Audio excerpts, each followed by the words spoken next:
Hey, what's up, everybody? This is Charles Sabansi. I want to welcome you guys to another episode of the Dreamerspro Show, where we cover everything from sports, hot topics, classic debates, entertainment, and when we give you guys a fresh perspective on things and how we see them. And today we got a pretty interesting show for you guys.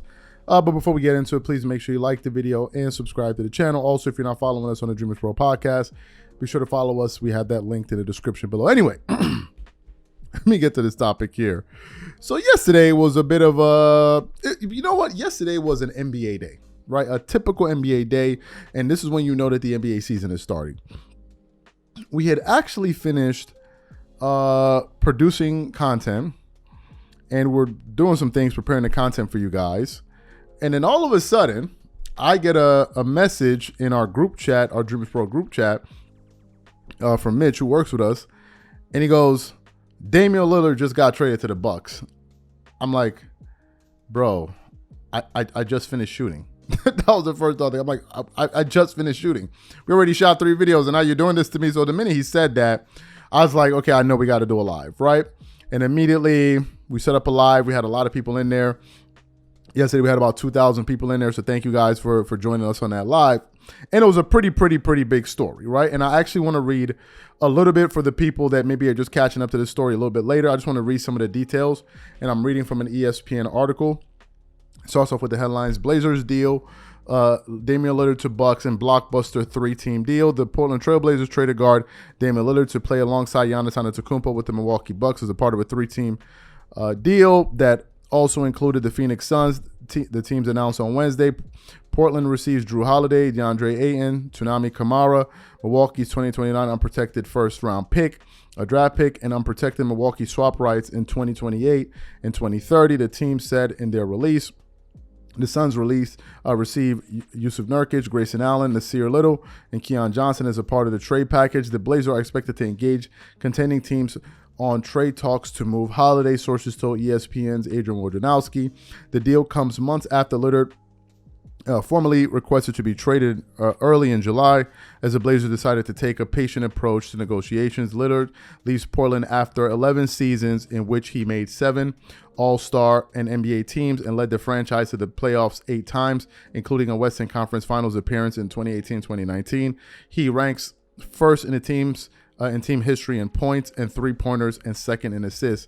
He took the X on Wednesday to say he is excited for the next chapter. Lillard, 33, had a career year last season, averaging 32.2 points and 7.3 assists, but played just 58 games and sat out the final month. The highlight of Lillard's season came in February 28th against Houston Rockets, where he scored 71 points. And then finally, the article says, today is an exciting day for Milwaukee Bucks president Peter Fain and general manager John Horst said in a statement. When you have the rare opportunity to pair one of the premier NBA players with a highly versatile roster that has lofty goals, you go for it. And we're thrilled to welcome 7-time All-Star Damian Lillard to the Bucks. Well, speaking of going for it, this brings us to the crux of today's show, which is centered on some comments that Chris Broussard of Rob Parker of The Odd Couple had to make about this very trade just yesterday. What am I talking about? As you guys know, and the article alluded to this, basically for the last 2 months now, it seems like, we've all been hearing that Damian Lillard wants to go to Miami. Damian Lillard wants to go to Miami. Damian Lillard wants to go to Miami. But for whatever reason, Miami seemed to be reluctant to pull the trigger on that trade, right? And it seemed like they kept on being conservative all the way to the point where now they end up losing out on Damian Lillard, and they also lost Gabe Vincent, and now they're sitting there looking at themselves like, could we have done something more? Well, at least that's what Rob Parker and Chris Broussard believe, that they believe that the Miami Heat should have done more. So what we want to do is want to quickly play what they had to say about the Miami Heat for being basically indecisive and not doing whatever it took to get a player of the caliber of Damian Lillard. And then we're going to come back and continue off the show. Take a listen to that there. But right now, it is all NBA all the time, and in particular, all Damian Lillard trade all the time. We've been waiting all summer for this one to happen. And it finally has, as Damian Lillard is traded not to the Miami Heat, not to the Toronto Raptors, not to the Brooklyn Nets, but to the Milwaukee Bucks. And Rob, the Miami Heat which was Damian Lillard's preferred destination. The reports were coming out rapidly all week, even going back even past that the Miami Heat were like, we can win the East without Damian Lillard. And if the Milwaukee Bucks don't take the trade that we've put on the table, then so be it. Portland. I'm sorry, the Portland Trail Blazers don't take the trade that we put on the table, then so be it. The talk early, Rob, was that Miami was going to offer whatever it took outside of Bam out of Bayou and Damian Lillard, and that Portland was not interested in Tyler Hero, who would kind of highlight or headline their deal. But as time went on, Hero was in the deal, I believe. But the talk was that they weren't giving up, all the tons of players and draft picks and basically everything they had outside of Bam and Butler to get Damian Lillard. And Rob, I think that they thought at the end of the day, Dame was theirs.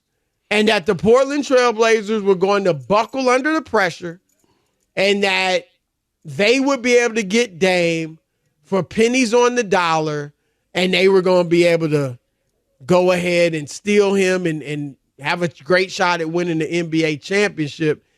And I think even as reports about the Raptors started circulating, they may have felt like, okay, if we don't get him, if he goes to Toronto, we good. We still better than them, right? We won the East last year, so we've seen Boston. We've seen Milwaukee. We got this. And I don't know that they envisioned him going to Milwaukee, who they've been great against, the past few years with Giannis. But now with Dame, that's a different animal in Milwaukee. And I just think at the end of the day, Rob, Pat Riley and the Miami Heat overplayed their hand. I agree. And it's arrogance, because it's not about Chris winning the East. They've done that. Thank you. It's about winning a championship. Thank you. What is missing? Why could you not compete against Denver? 5 games. Why couldn't you compete? Offense. You need more scoring. You need a guy like that. Jimmy Butler is the greatest number 2, Chris. He really is. Yep. He's not your main guy if you want to win a championship. And this is, like, we're geniuses. Look at what we did. We got 6 guys who weren't drafted. We went to the finals. We know basketball better than anybody else. We can win the East without Damian. You're right, because you did it. You did it twice in the last 4 years. You're right, you did. But can you win a championship? And that's what it's about. And there he was for the taking. Wanted to go there. Was begging to go there. Give up. What are you holding on to? What are you worried about? You just said you got 6 picks, 6 guys who weren't even drafted, Chris, right? What are you worried about picks and worried about certain players? Hold on. You're not giving up a Bam. You're not giving up Jimmy. If you're not giving up those 2 and you're getting Dame, I'll rebuild the bench. They're so good at picking up players, Chris, right? Do that. Show me that you could do that part if you got 3 stars. And if they would have gotten Dame, it would be hard to look any other way and think that they weren't going to be in the mix and have a real shot at a championship. And now I don't look at them that way. No. It is arrogance. It's just straight up arrogance. And they thought Portland was going to cave because the player made it clear that there was only one place he said he was going to go. That's what he said. And unless he's going to forfeit money, Chris, and not go to the trade, he didn't have any leverage. He had no leverage. So you heard what Chris and Rob had to say there. Here are my thoughts. Well, I think they have a point, and I'll tell you why. The Milwaukee Bucks, although they were a very good team, although that now it seems like they perennially have high expectations for them, there were some areas that team needed to work on, apart from firing their former head coach Mike Budenholzer, who just had to go. One of the most rigid NBA coaches you had out there. Like, it's unbelievable. Unwilling to make any type of adjustment. And it seemed at various points that team would win in spite of him. We've all complained about him.